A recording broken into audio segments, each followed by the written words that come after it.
Well, welcome everybody to the April session of Reading Pilgrimage Together, our year-long endeavor to go through Dorothy Richardson's wonderful modernist feminist masterpiece in 13 volumes. This month, we're going to be talking about volume 4, which is The Tunnel. And in many ways, this is kind of an exciting turning point for the story as a whole, because the main character, Miriam Henderson, moves to London, takes on a job that she stays with for quite a long time, and really becomes immersed in the life of the city, which is just fascinating. All the glimpses of London at the turn of the century that you get in this and the following volumes. So I'm going to briefly go through some slides about where we are and where we're going. And without further ado, let me just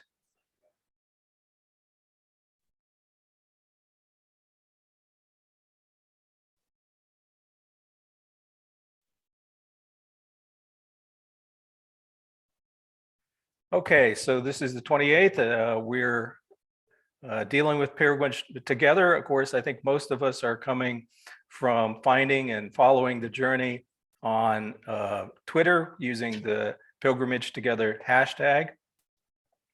Of course, we have also a website that I've set up, readingpilgrimage.com, where I'm providing material that's intended to help make the book a little more accessible, and to also, if you read a book that you really enjoy, you almost always kind of want to follow down paths that lead off and support and illuminate the text, and that's what we're trying to do with that site.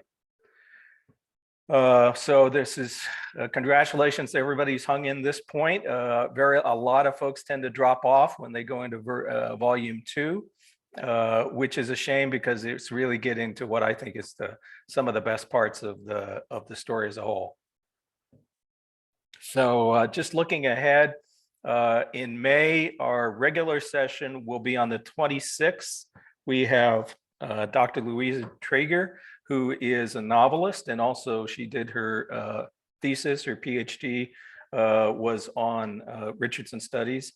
And she's also written a novel called The Lodger, which is about Dorothy Richardson at the time frame of The Tunnel and the next few books in the novel.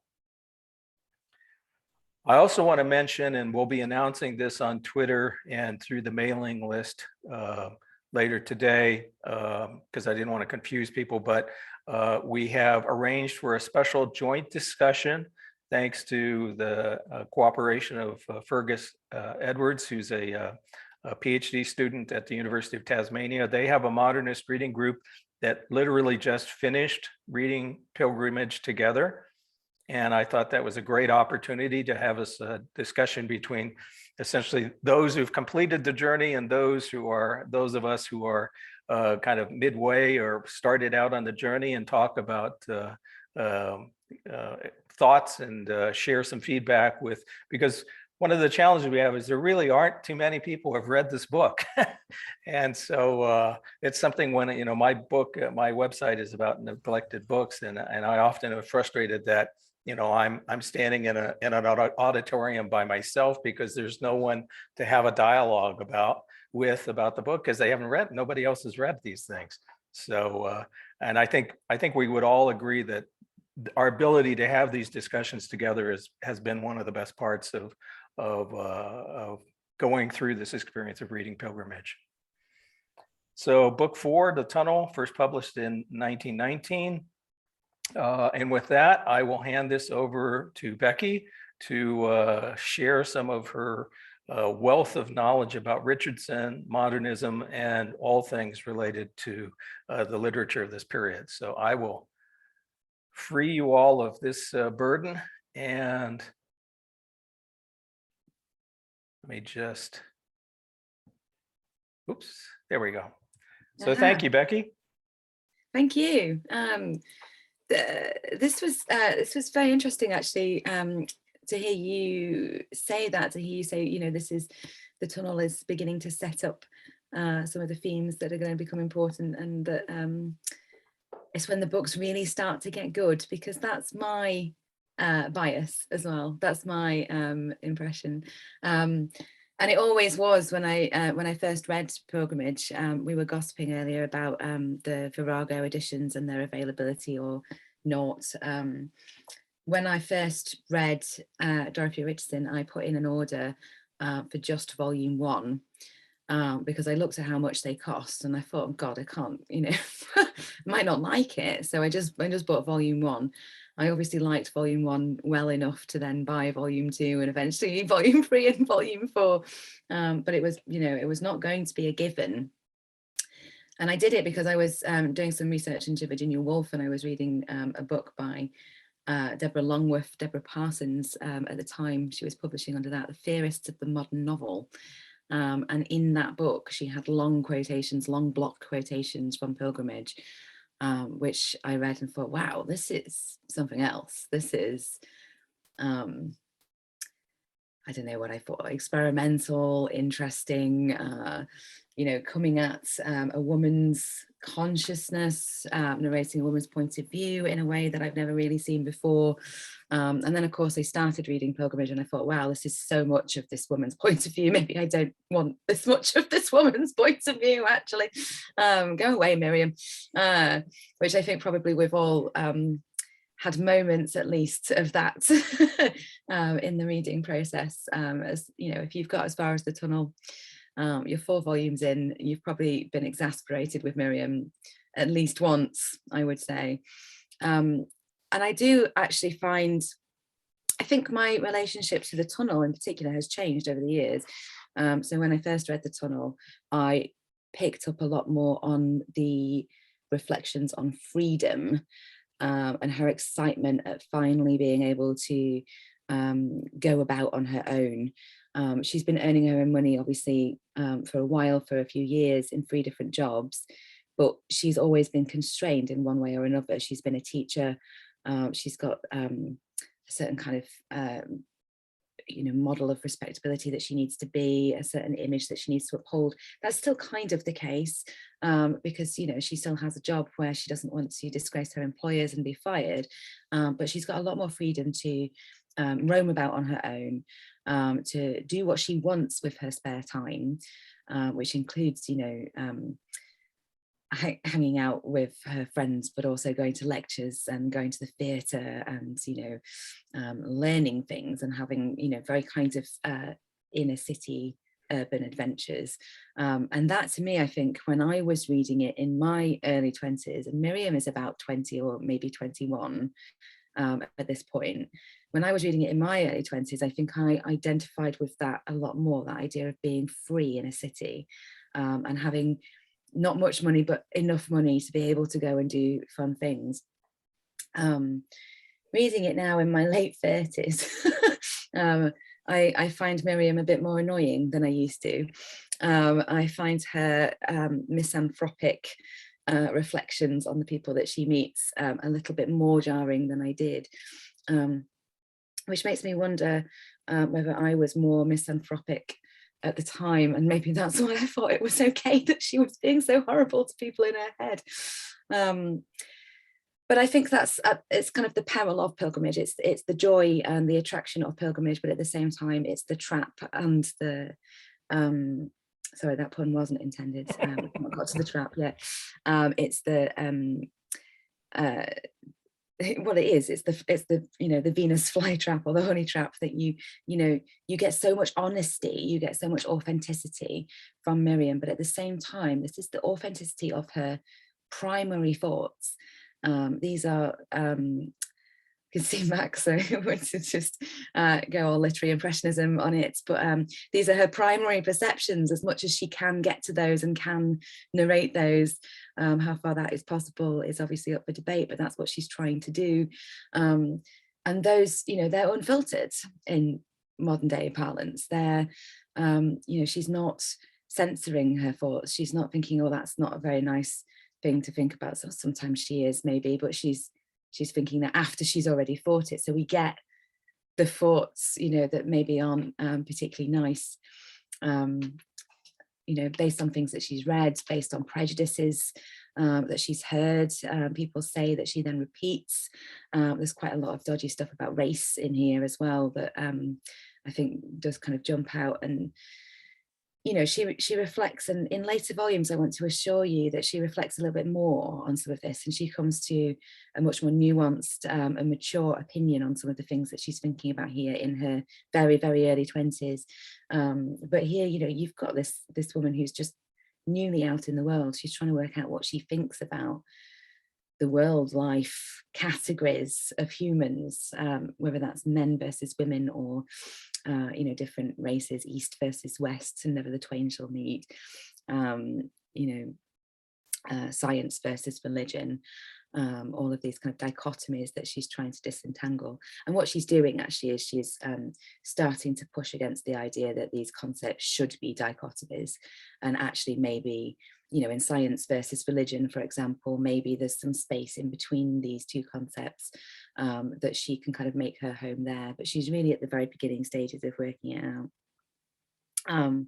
So I want to talk about, and I don't have any PowerPoints, I'm just going to talk, if that's okay. Great. Some of the main themes of the novel as I see them, and I'll be interested actually when we chat about it afterwards as to whether they're the same themes that came out for you guys when you were reading, because I don't think that's necessarily going to be the case. There's a lot in this book. As Brad said earlier when we were kind of gathering, it is the longest of the pilgrimage, and it's a long month, and it's a long novel, and it feels like a bit of a trek sometimes, I think, when you get partway through it. But with that said, it's so rich, there's so much, there's so many reflections, there's so many sentences or half sentences that throw up a whole idea that then she doesn't necessarily have space or the inclination to deal with in that moment. So it gets kind of, thrown out. And then she goes, oh, and another thing, and moves on. So, you could study just the tunnel for years and still get new ideas out of it. But one thing I think is important is the space of the tunnel, London. Now, because she's been in London before, she's obviously visited London as a child / early teenager. She's in Backwater. She's been in the school in North London. We come to realise that she doesn't really think of North London as being really London. And that becomes a theme which develops. That's one of the prejudices in Pilgrimage that she doesn't ever quite shake, that North London is not quite London. But she's living in Bloomsbury, of course, and kind of around Bloomsbury there's a lot of her walking up and down the Euston Road, which we'd probably think of as North London now. So, she's making her own kind of divisions of what is North London and thus beyond the pale, and what is, the magic circle of London proper. So London proper, central / South London, central London, I think is what she's getting at, is for her this haven, almost this kind of sacred space. And it is so for a multitude of reasons, and some of those are, as I've said, related to this idea of freedom, that she's out in the world and she can adventure and do whatever she wants within reason, within her very tiny budget. She's got an intellectual freedom in London that she hasn't had before when she was a teacher. She discovers the lectures, the scientific lectures that have always been going on, that her father actually went to. And she realizes actually, he could have taken her along to those anytime he wanted. They did special lectures for children. They did all these kind of events. He could have taken her anytime, but he chose not to. And she feels cheated by that. Like, not only did he not choose to take her, but he didn't tell her that it was possible. And she feels that was a constraint on her youth. And if she'd known about these lectures before, maybe she would be in a better place. So off she goes to the lectures. she, is also kind of working in this kind of inner city space that is walkable. And I think that's very important. You'll find there's a lot of critics that have written about Richardson in terms of the flaneur or flaneuse, this kind of wandering figure in the city streets who kind of observes what goes on in a detached kind of way. So, just kind of watching life, people watching, essentially. But for Miriam, that's important. She's never really still. She's always going somewhere, and it's the act of walking that for her is so important. And again, that's something that in later novels becomes really important as well. She also refers to London at one point as her lover. So London is, so important that this is a love affair that she's having with London. She imagines living somewhere else, and she just goes, "Oh, I could not." Another thing, and I saw some of you talking about this on Twitter, which I thought was quite interesting, is the amount of space given to work in the novel. And it is striking. I think it's one of the first, because it's the kind of the opening of the novel. It's one of the first things that you think, like, oh God, is this entire novel going to be about being a dental secretary? Is that it, just all the way through? And then, and then I filled in the ledger, and then I filled the golden tin, and then I, sent off a parcel to someone, and then I did the, oh God, and there's so much detail in that. But this is quite radical in a way. This is, I think, for two reasons. One is that work is something that you spend all of your day doing. We spend most of our waking hours doing work of some kind. And how often do you see it narrated in that kind of detail?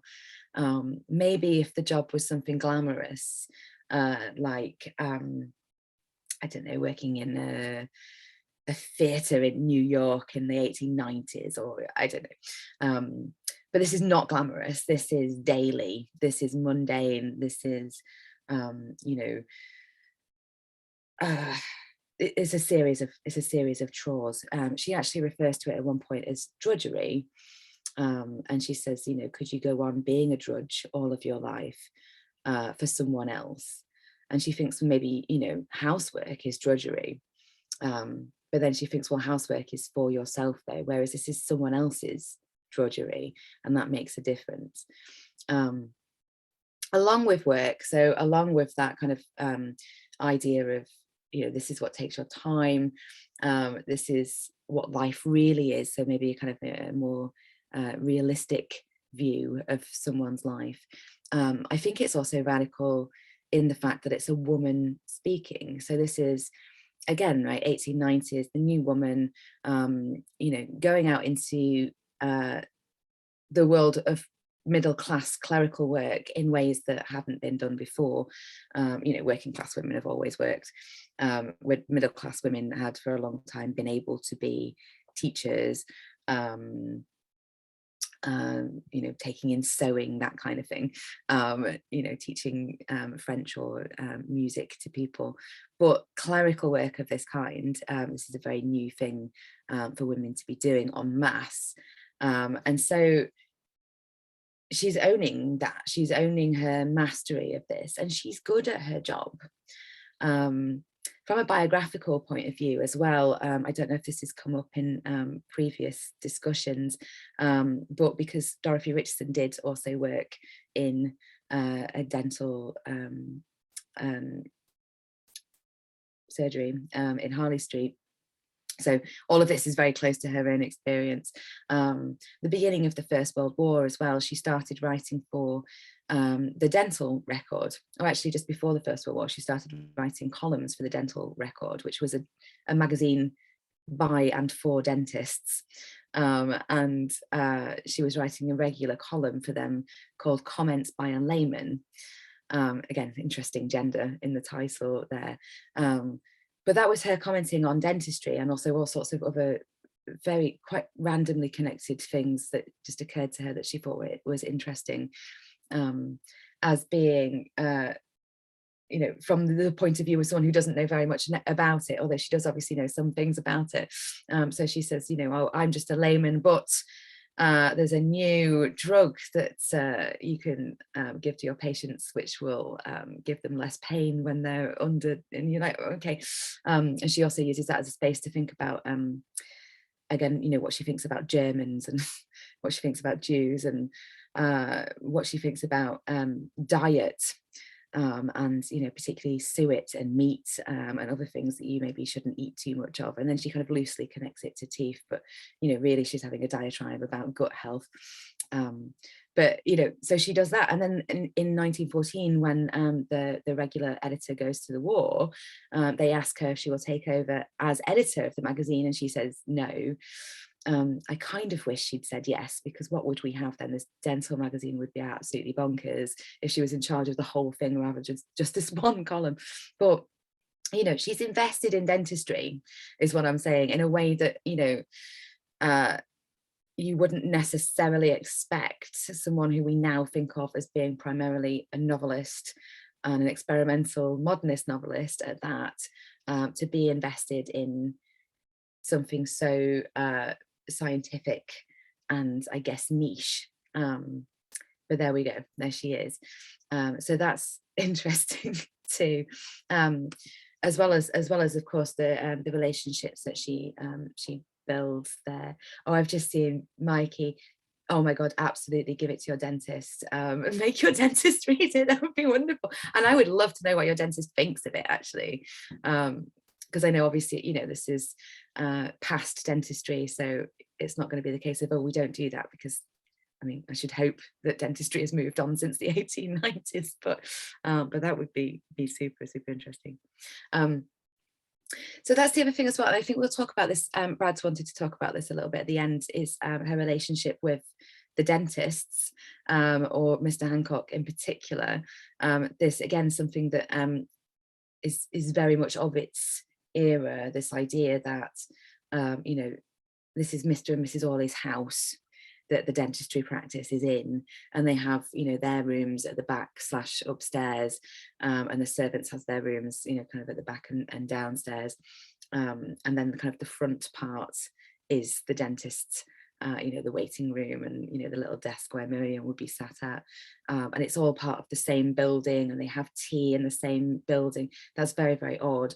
And it also does kind of, you know, make for a bit of blurring of the professional and personal relationships. They're having tea together, not just in a kind of staff room, but they're having tea together in one of the kind of the personal rooms of the Orleys, right? It's got all these pictures on the wall. It's got these comfy chairs that are described in detail. I've actually been into the building in Harley Street. I went with a friend, Yvonne Wong. We were both at the time doing our PhDs on Richardson, and we went to the Richardson conference in London. And the day after, she said, oh, do you have anything planned? And I said, not really. I was just going to wander around and maybe do some shopping and eat some things. And she was like, well, I have a whole itinerary of a tour of visiting all these places that Richardson has been. I was like, I am coming with you. So we went, and there were some builders in at the time, and they were, you know, they were kind of in the doorway, and there's some scaffolding around the doorway, and we kind of went up and said, hi, this is going to sound really strange, but a novelist that we both work on used to work here, can we come in? And he said, the builder guy said, yes, you can come in, but you have to be really careful. If you fall down a hole or something falls on you, then I will be in trouble, so just don't die. And we were like, we promise to be really careful. And we wandered around, and we kind of, you know, took photos and said, oh, I think this might be the waiting room, and I think this might be, but we're guessing. And of course it was all, you know, completely being gutted at the time. So yeah, very interesting. So yeah, so the space, again, I think is really important. Spaces become really important in pilgrimage. They were in the previous 3 volumes as well. This kind of tension between public and private, between personal and professional, that she finds very difficult to navigate. I saw some chat on Twitter as well about, you know, whether or not she is neuroatypical. I think, you know, it's impossible to diagnose a fictional character, but anyone through a distance of time. But there's certainly a lot of elements of, she works very hard to work out what people are thinking, what they're thinking about her, what she should do in a particular situation, how she should act, what the expected thing is for her to do, but also then whether she wants to do that or not, and whether she should do something else. And because she analyzes this so much anyway, then being in that kind of tricky professional personal situation with Mr. Hancock in particular, I think becomes really hard. The Orleys too, and Mr. Layton as well. You know, I think she struggles with that, with all of that. She also struggles with, so another very important relationship in this novel is the Wilsons. And again, I don't know how much digging people have done, but Hypo Wilson is a very thinly veiled version of H.G. Wells. And, you know, his wife is, oh, go on, what's her real name? Catherine Robbins, something Catherine Robbins. So, you know, these are very lightly fictionalized versions of real people. In fact, H.G. Wells, in his experiments in autobiography, wrote about pilgrimage and said, you know, Richardson has captured this period of my life really faithfully in these volumes.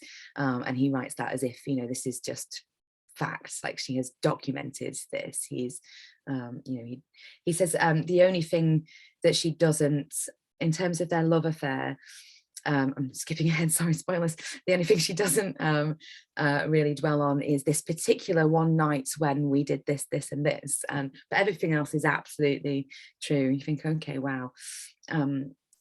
So, sorry about the spoiler, but it's a very tricky text not to spoil it. But yeah, so I think you've probably got from that this becomes quite an important relationship to Miriam in later novels, but you wouldn't know it from the tunnel. In the tunnel, it's just this kind of one-off segment. So she goes to the Wilsons' house and she says, wow, these people are all really intelligent.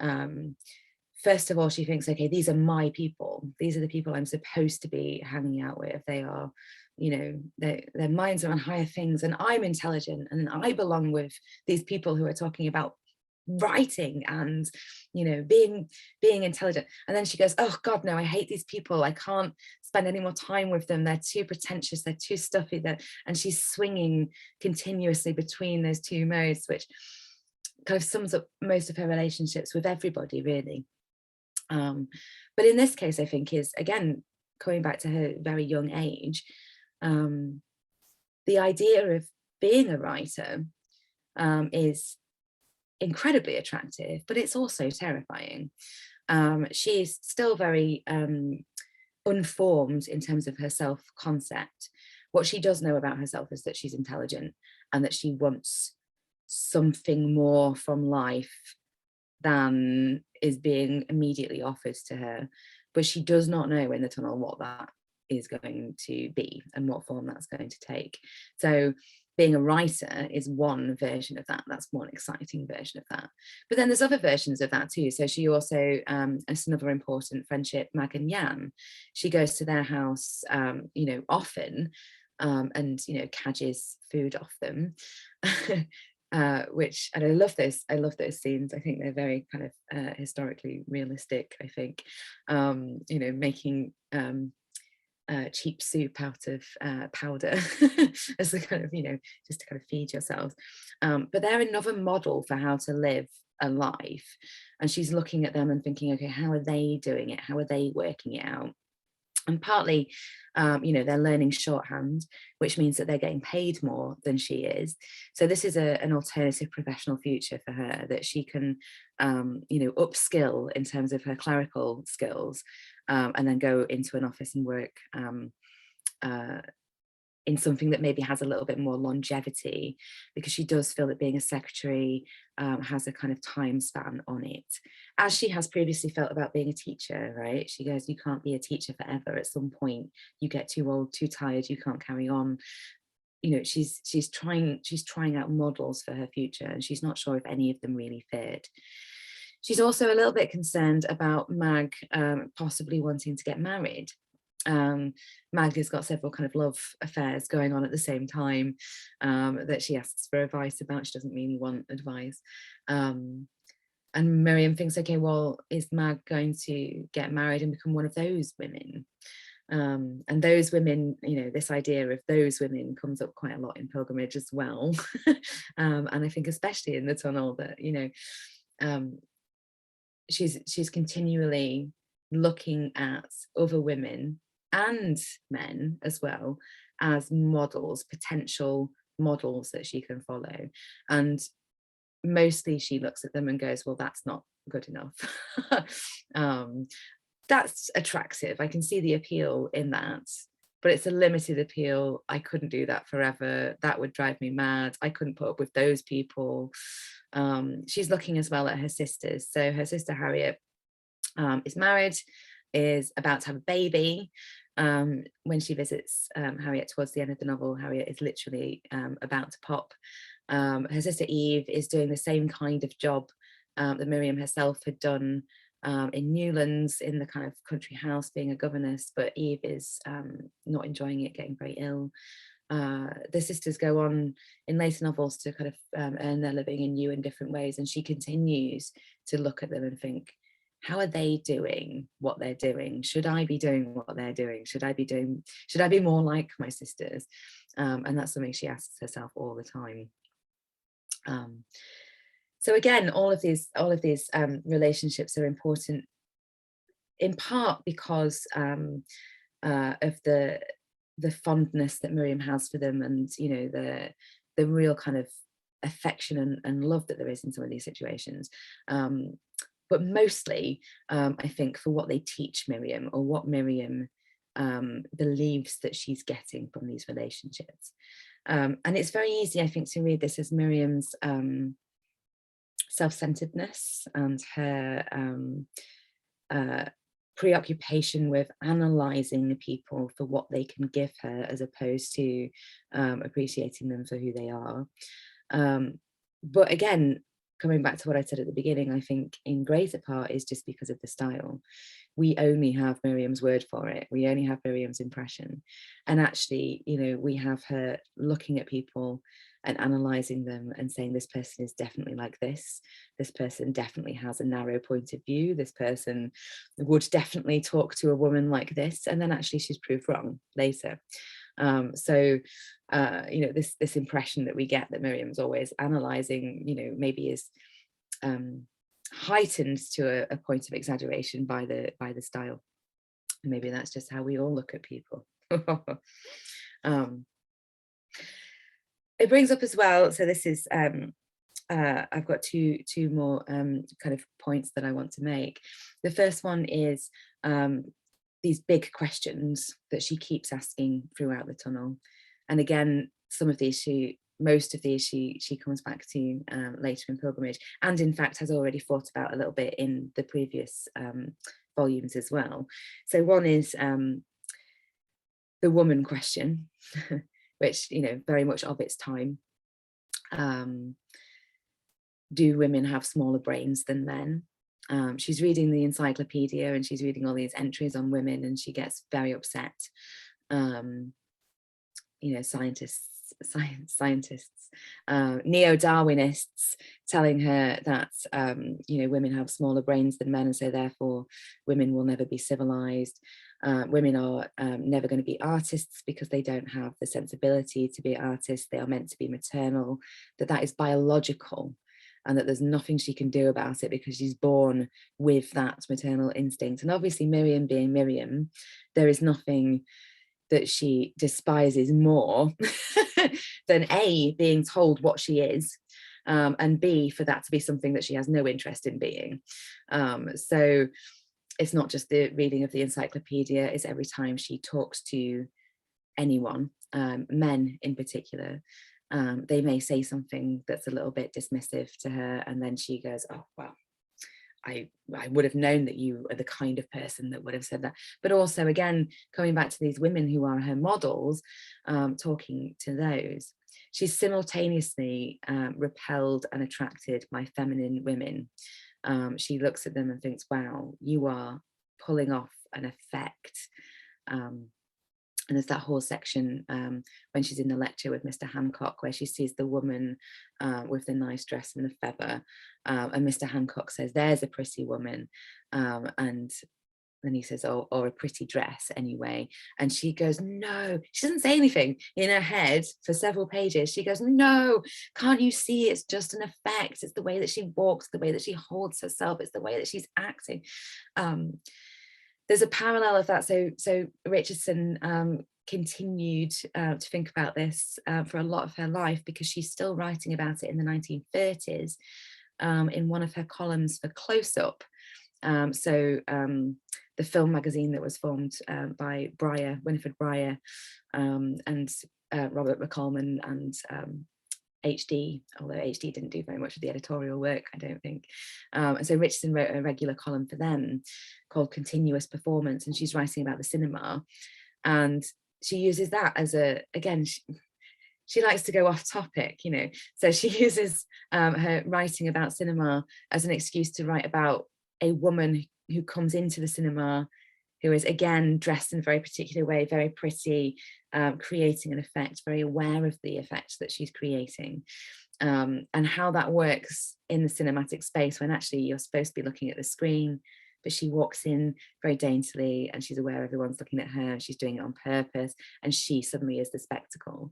It's actually very well theorized from a kind of even a more contemporary feminist point of view. But it's interesting that it's something that, 20 years later, nearly, she's still thinking about that and in the same terms. So the woman question is a big issue. Race as well, and nationality, and I'm only going to touch on this briefly, but mostly in part because I think you will be probably thinking about it a little bit more in Deadlock, and the later novels in volume 2 and early volume 3. In the tunnel, it's relatively casual. So she thinks about the East and the West and whether they can ever mix. She thinks a little bit about genetics and hereditary traits being passed down.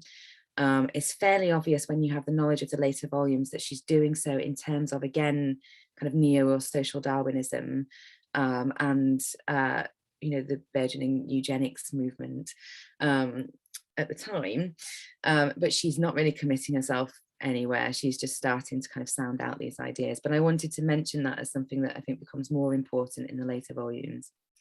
And this idea of freedom as well, and learning, education.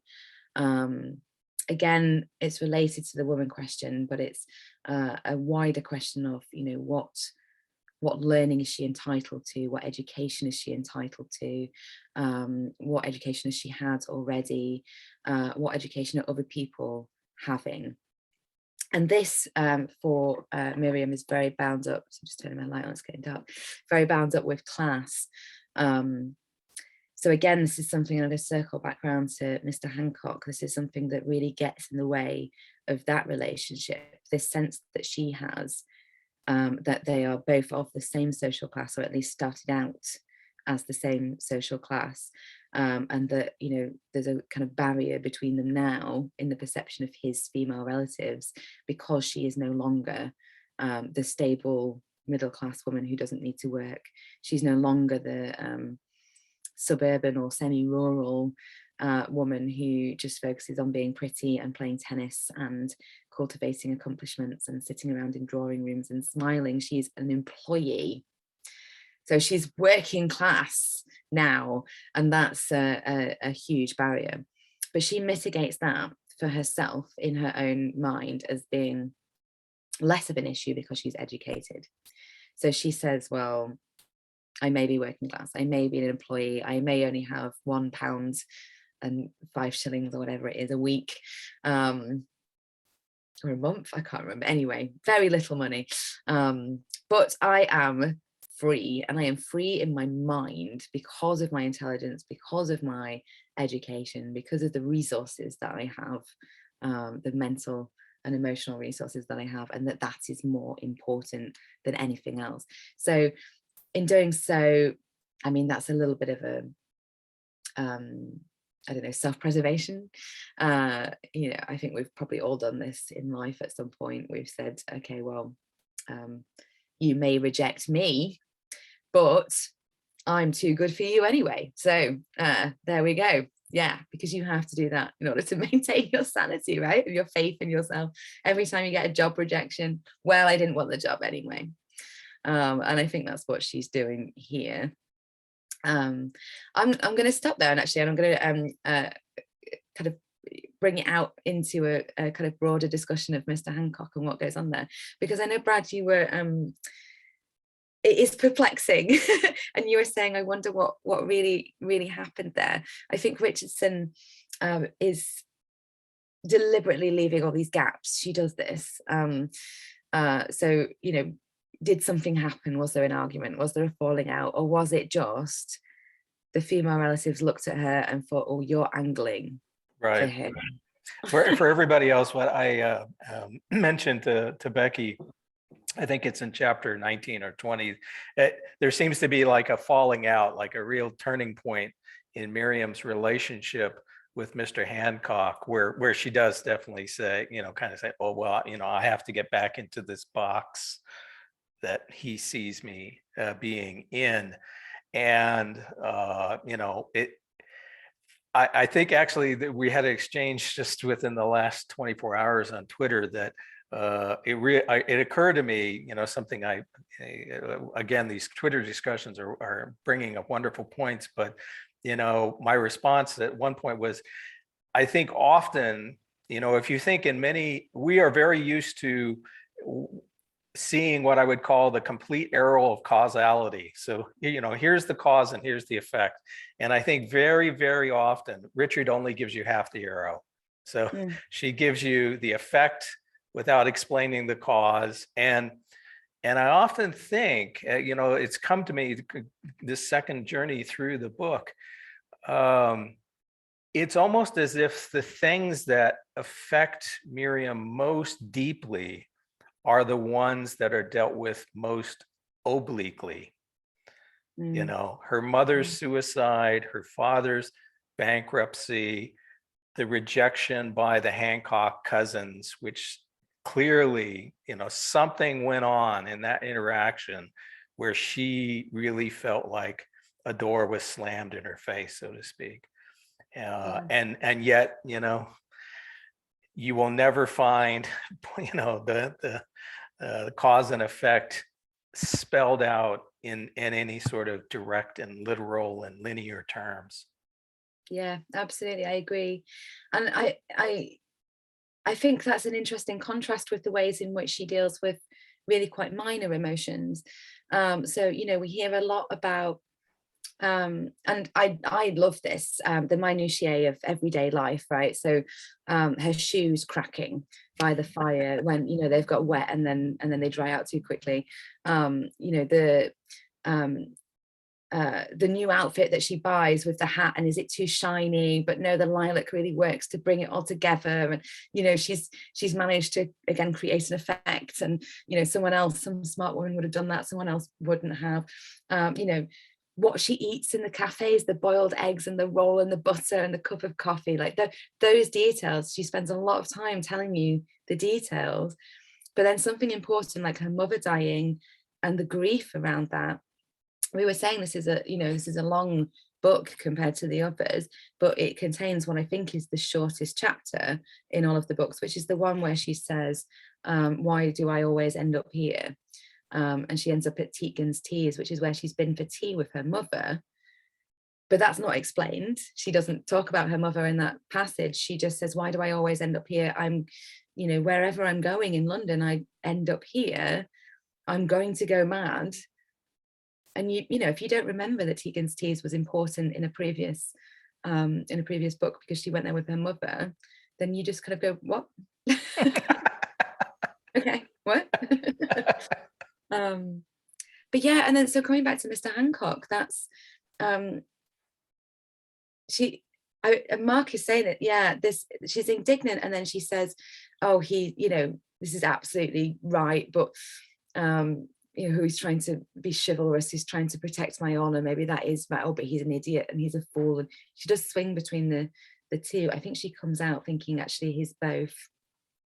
He's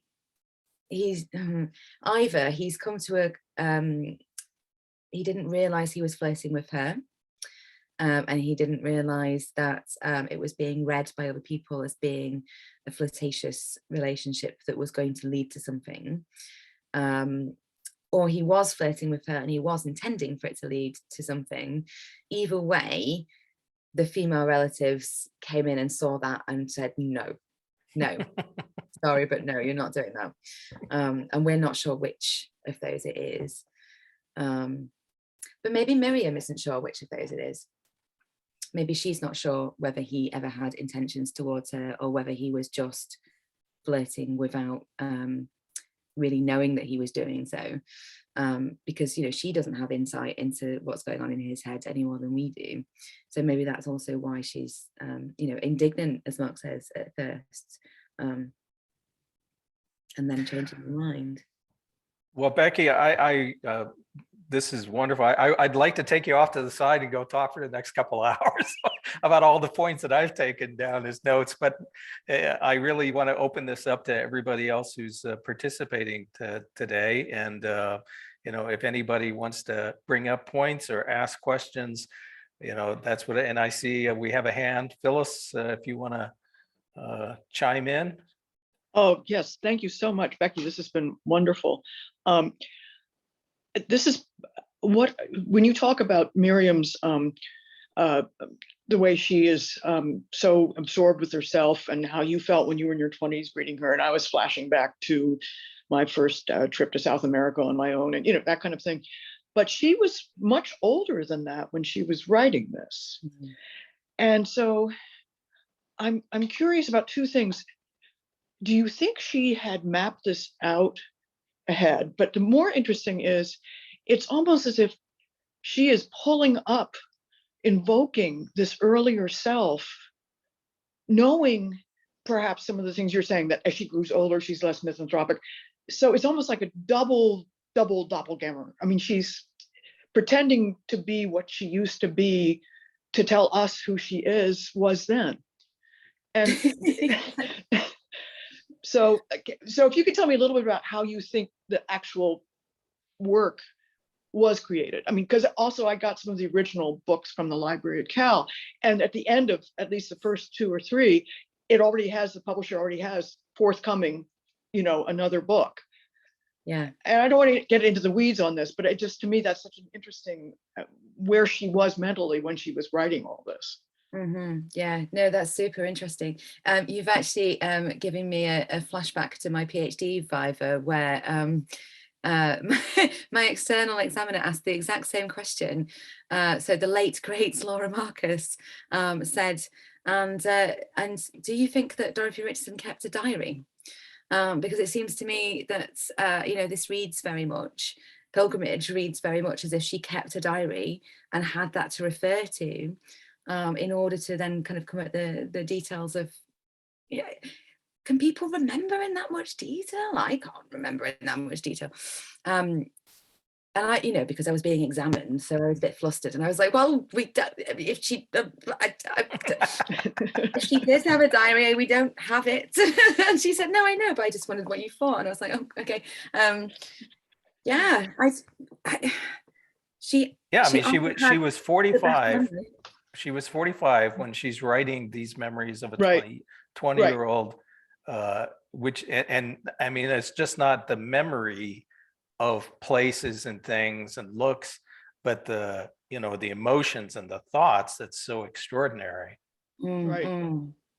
The emotions and the thoughts as well. I think when you reread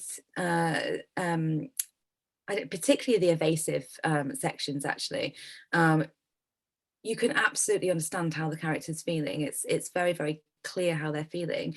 And I also think it's very psychologically realistic in the terms of the way that people speak in kind of fragments, or they lean against something, and that's, you know, kind of they gesture in a particular way, and, you know, those kinds of details. I think it's it's important to remember in this context that it is fiction. And I'm saying that obviously to remind myself, because I find it so hard. There's some, I mean, you'll find when you get to March Moonlight that she speeds up the narrative quite a lot. She's ailing at that point. She's getting old and exhausted, essentially, not necessarily ill, but she never quite finishes March Moonlight.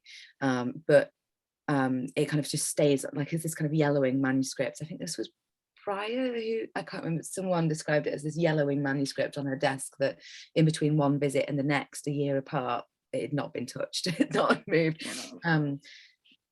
But so she was clear about March Moonlight being her last book, and she kind of tries to concertina a lot of events into it. You know, almost as if, oh God, I'm running out of time, I need to get everything in. Not necessarily very successfully. I'm looking forward to seeing what the editions do with March Moonlight. Joe Winning's doing that one. But for these earlier volumes, and I think this is probably the case up until the beginning of volume 3, roughly, I feel like she's got it absolutely mapped out. And she knows exactly what she's doing. So, I mean, certainly for the tunnel. So, you know, Pointed Roofs is Germany. Backwater is the school in North London, the Wordsworth school. Honeycomb is Newlands. It's the kind of the private governess job. And then volume, she didn't know it was going to be volume 2 in the way that we're reading it, but the 4th chapter volume, the tunnel, London. And I think she conceived of this as being a pivotal moment in the progression of the series. Up until now, it has been every volume is a different job. But the rest of volume 2 and volume 3 is, you know, she goes away on holiday a bit, and you know, she does some exciting things, but she's still working in the same job. So that doesn't change, and the progression of her personality is maybe a bit more organic or a bit more fluid after this volume. But I think she absolutely had these early volumes completely clear in her head. And that's something that, you know, when you look back on a life, you look back on your own life, you kind of do, don't you, through memory. You start to organize and sort your experiences. I know that I do. I go, okay, well, that's when, you know, that was school, that was sixth form, that was university, you know, that was my gap year, temping, that was my, you know, and you kind of, you do that, and then, you know, you move, you're in different houses, so you've got kind of visual cues to remember where you were at a particular time. And so some of it is that kind of conceptual grouping of memory, like this is the time I moved into Mrs. Bailey's, this is the time that, you know, she could be making up the details as well, right? She remembers that the door handle is grooved. That might not be a memory, that might be her door handle in her house that she's just looking at now is grooved, so she's putting that detail in from there. You know, once in a while, I get a sense that the contemporary Dorothy is sneaking in, and particularly with the jokes. You know, I mean, she really delivers some funny little punchlines. You know, when she talks about, I guess it was Eve with her horrible mistress who eats people's for a living or whatever, and then she said, how could she be reading, you know, Olive Schreiner and something else, you know, in this house? And she does that when you go back. She does that a lot. I mean, it's this very dark, brooding thing, and then this little tee. And I always feel like that's kind of the contemporary Dorothy lifting up the curtain for a minute. I don't know. Yeah, I think she would resist. She would probably try and say that she wasn't doing that anyway. Yeah, Miriam herself in the moment being anarchic and thinking things about people in their heads. Richardson told other writers, when she advised other writers, that they must not be or see anything that the character does not be or see in the moment, and she was very firm that that was the restrictions of the method. But you know, whether or not she sticks to her own method, of course. Yeah. I just want to mention for a second that we are coming up on an hour, but I'm happy to stick with it as long as Becky and the rest of you This is a great discussion, and we've got a couple of questions that came up in the chat that we could field as well. I did want to mention while everybody's here, I forgot to put it in PowerPoint, but I did have an exchange of messages with Donna Coonan, who is the editorial director for Virago Modern Classics. And she explained a couple of things. One is that Virago only has the rights to publish the pilgrimage books in the UK and Commonwealth countries. So they don't actually print the book in the US. And that's why it's so expensive and it's so slow to get a copy here. Also, that they never negotiated rights for an ebook version of the series. So she doesn't know whether they do that. And then finally, essentially, one of the reasons that volumes 1 and 2 look different from volumes 3 and 4 is that they decided inside Virago that they couldn't put a new cover on the old books without it constituting a reissue and having to renegotiate the rights with the right holder. So I am going to reach out to the right holder just to find out what the situation is, because I think they're shooting themselves in the foot, making it so difficult to access these books. And that's partly because I am interested in, whether or not there would be interest in doing this again for 2023. I mean, I'm a real believer in pilgrimage, and I'd love to kind of create a social project where we expand the network of people who understand this book. So, but I'd like to get the publisher behind it if we're going to go down this road again. So just with that, let's jump back into if there are questions in the chat. I've seen a couple of them come up asking about the character of Miss Deer. I think Susanna has had her hand up for. Oh, yes. I'm sorry, Susanna. I couldn't see it with your background. Thank you. Miss Deer. Hello. Thank you very much. It was so interesting, and I loved the tunnel. I mean, I enjoy the previous ones, but the tunnel is just blew me away. And I just wanted to say, what do you make of the title, The Tunnel?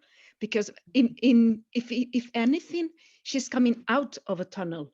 The scope of the story opens up, and the horizon is enormous. She speaks about basically everything, really putting to shame these critics to the modernists, that they are only involved in very small areas of very in their internal thoughts and feelings. But here she's speaking about everything. I mean, it's a working class novel, is of course a lot about internal monologue, but it's also the smells and the colors and the path, the London life, the bustle, the everything, learning to ride a bicycle and the liberation process that involves is so is amazing, that she gets to go into such depth in so many different areas. I found it really amazing. I mean, what kind of book is this? Is what I got. And it's not a tunnel, not at all. She's outside the tunnel or coming out of the tunnel. What do you think? I absolutely agree with everything that you've said. I've struggled with this myself. One reading, and I can't remember who said this, but someone did suggest once that it was the grief that is the tunnel. So her grief for her mother, who, let's remember, at the end of Honeycomb has just killed herself, is not really mentioned very much in this book. It's kind of set aside, it's minimized, it's hedged around, apart from that one thing where she kind of, in that very Freudian way, kind of comes out in the same street as where she used to go for tea with her mother, and goes, oh no, how did I end up here? So someone has suggested that grief is the tunnel that she's in, that she doesn't necessarily recognize it as such, or doesn't recognize it at all. The grief is being suppressed, and she's focusing on the outside. But I mean, it also could be just, rather than enclosure, more to do with being on a track, being on, you know, one particular path. So I think she is setting out here on a path that she's going to be treading for a while. And it's still, again, as I said, very kind of early days, and she's exploring and she's working out what that looks like for her. But she is very definitely kind of setting out in one direction. And this is, I am going to be a liberated woman. I am going to, sorry, excuse me. I am going to work to earn my living. I am going to be intellectual. I'm going to find education somehow. I'm going to enjoy life, everything as much as possible. And, you know, also a kind of an indication that she's going to write. It takes her a long time to kind of really get there, but she's starting off on that path. So, you know, if you think of it in terms of just a kind of a long, straight kind of through road, it could be that. But I mean, I don't find either of those explanations that I've just given particularly convincing. So, and they're my best ones. So I don't know. It is odd. Revolving lights, when you get that, that's a lot more obvious. You know, she's being dazzled by various things and she has to choose between them. And, I see Howard has his hand raised, so Howard, please jump in.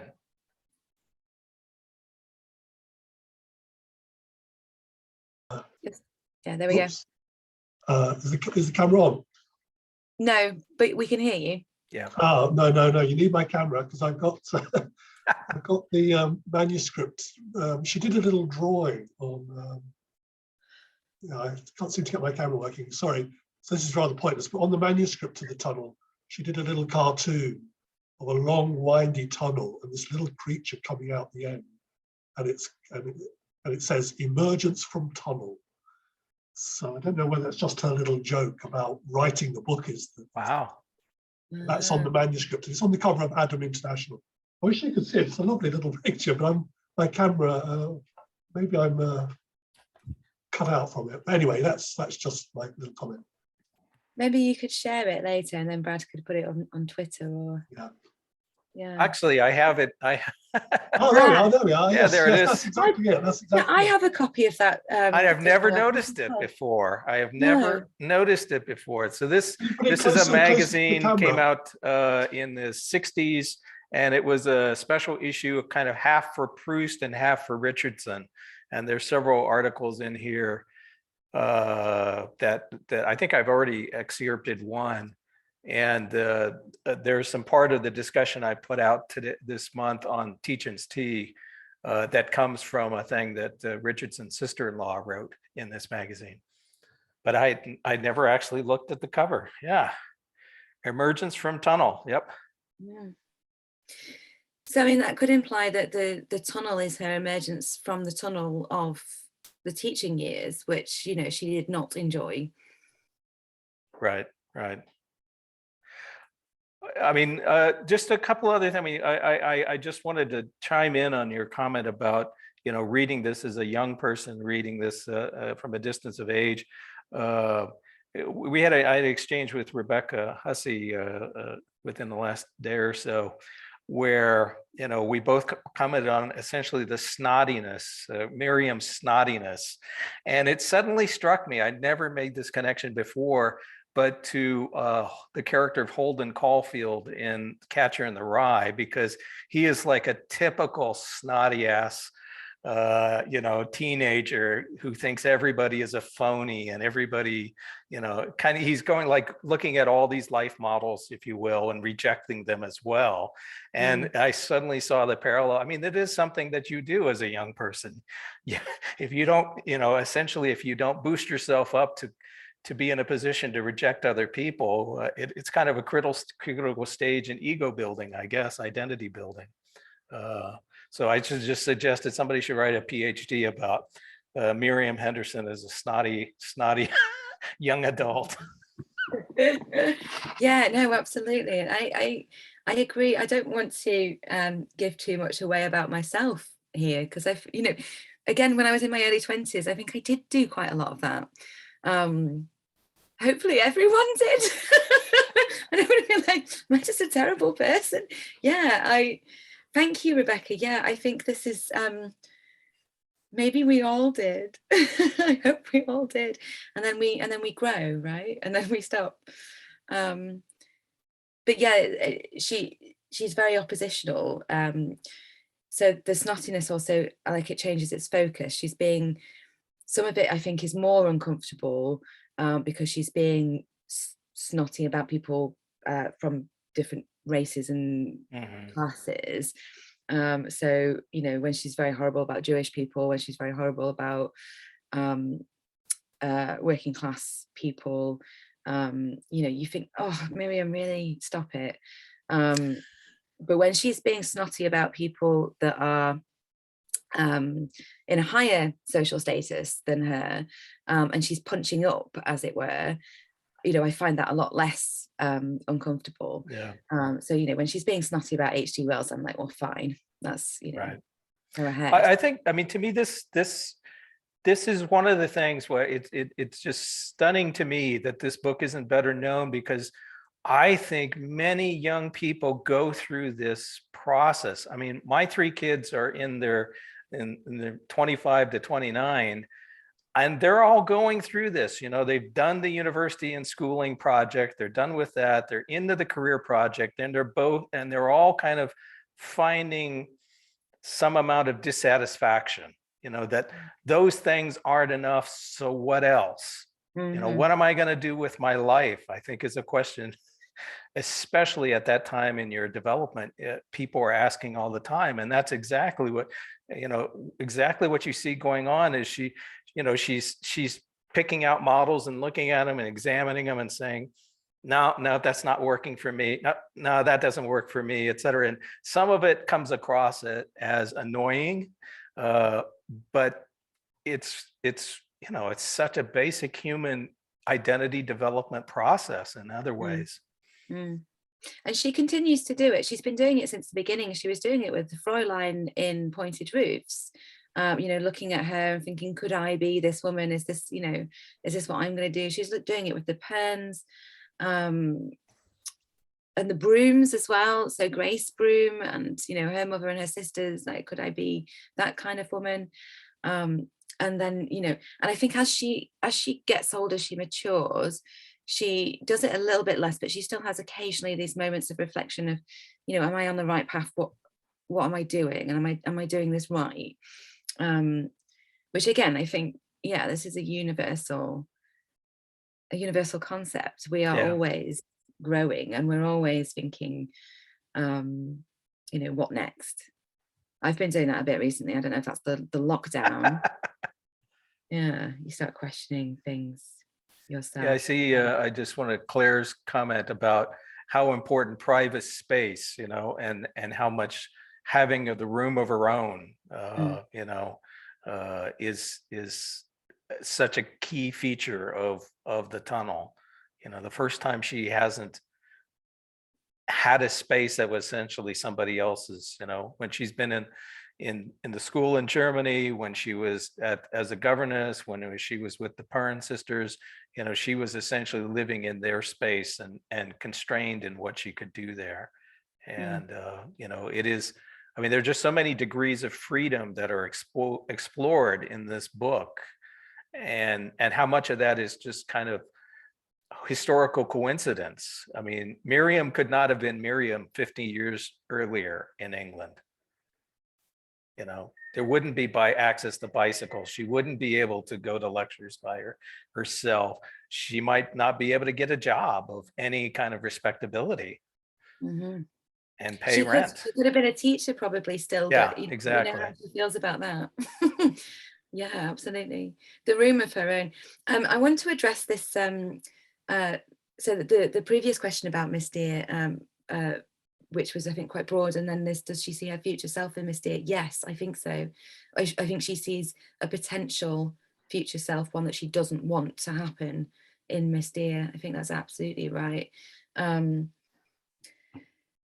She's also very snotty about Miss Dear, right? So she sees her as being a kind of parasite. She is, in a way, her efforts to get her tentacles into Miriam, Karen says, yeah, brilliant.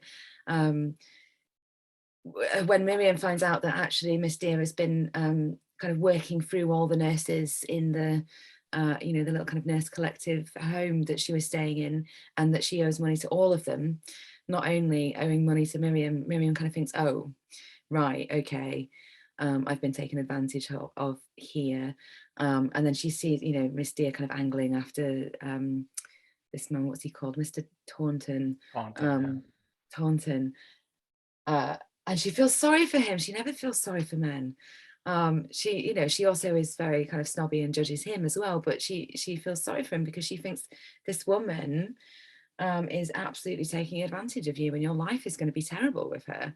So partly she sees herself as Mr. Taunton, and she doesn't want to be trapped with Adam Guy, who's going to be talking to you in a couple of months, I think,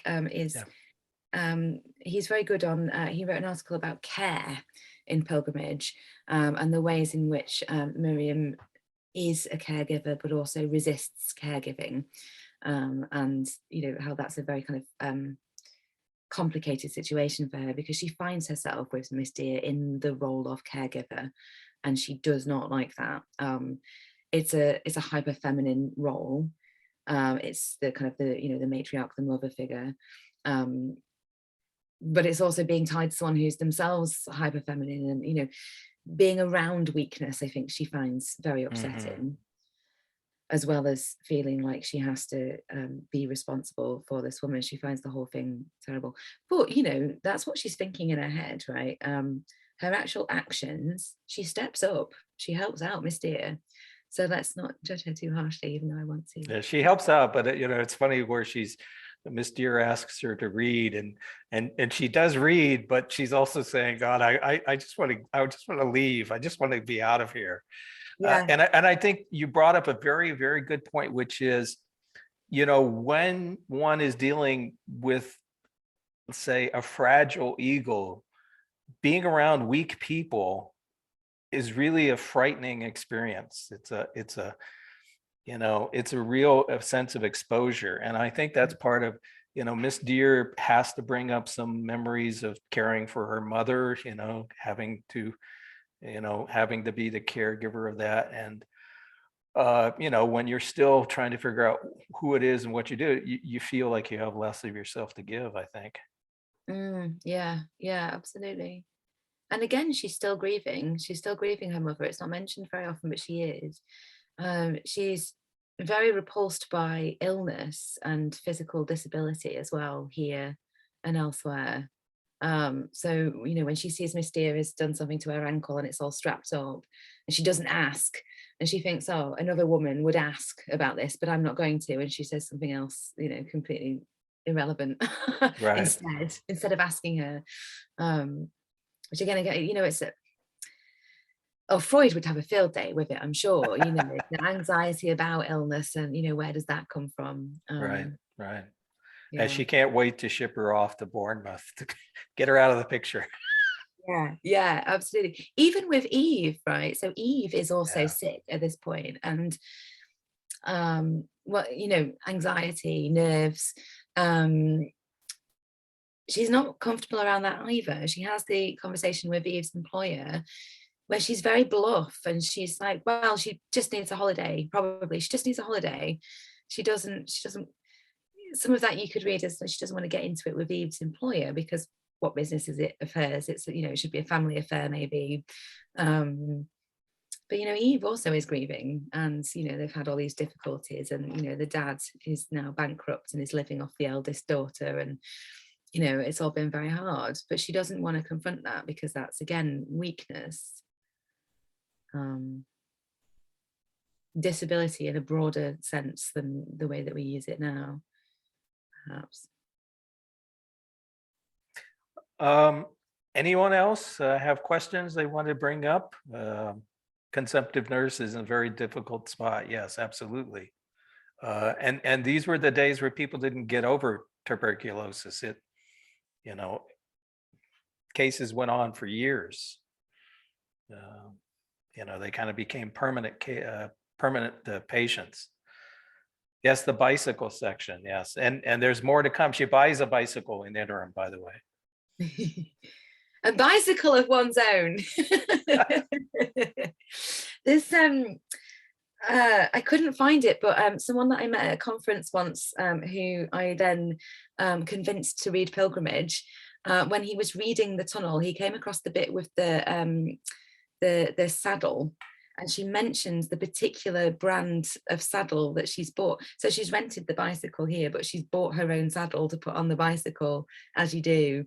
And then she's got this spanner that she's borrowed, and she's all into it.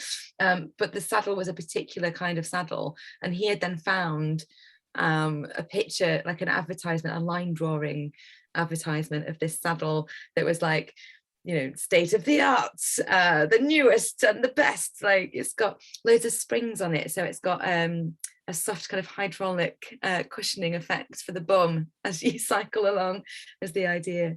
So yeah, so she really was investing in the very best comfort seating. And again, it's such a special time. I mean, one wouldn't go bicycling from the center of London to visit somebody in the countryside today without without taking out extra insurance or something like that. It's just not as accessible as it was, you know, because those automobile traffic was rare on the roads at that time frame, where even 20 years later that would not be the case. So for an individual person to get on a bicycle and ride 20, 40 miles out in the countryside, it was a unique moment in the development of the city and the technology of transportation. And again, it's the individual freedom, right? So she could have got on an omnibus or a train, but she's doing this by herself. And that's a big deal psychologically, I think. Absolutely. Yeah. Okay, well, if there are any other questions, please raise your hand or chime in on the chat. But I think with that, we will wrap up the session for this.